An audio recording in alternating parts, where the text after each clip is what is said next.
For this problem, we'll graph an equation on the xy coordinate system, and then we'll state the domain and the range.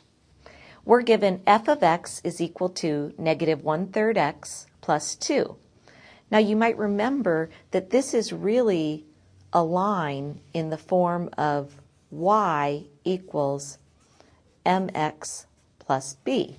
Remember, f of x is just function notation for y, and anytime we have a linear equation in the form where y is isolated on one side, it is in the form which we call slope-intercept form, y equals mx plus b.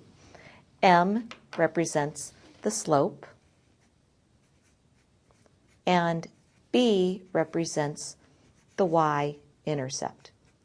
It's easy to graph an equation when it's in y equals mx plus b form because we can begin with b, the y-intercept. The y-intercept is 2 in this case. Since the y-intercept is equal to 2, we'll just go up to 2 on the y-axis and graph that intercept. That's one of the points on our line.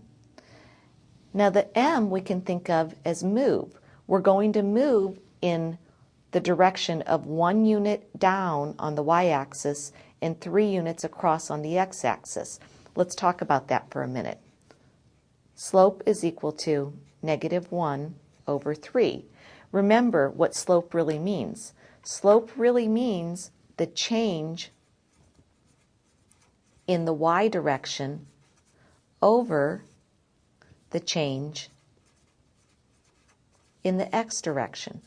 So, from this y-intercept where I started, I'm going to go down 1 unit along the y-axis, and then I'm going to go 3 units to the right along the x-axis, and I'll plot another point.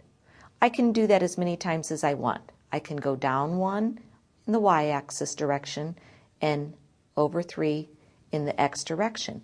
And then I can connect these points.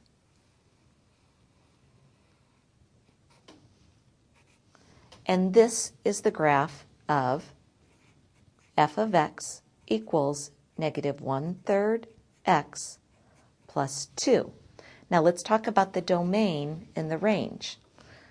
For any linear function that has a positive or negative slope, so any line except the special case that's either horizontal or vertical, I can say that the domain goes from negative to positive infinity. In other words, I can let x equal any value I choose.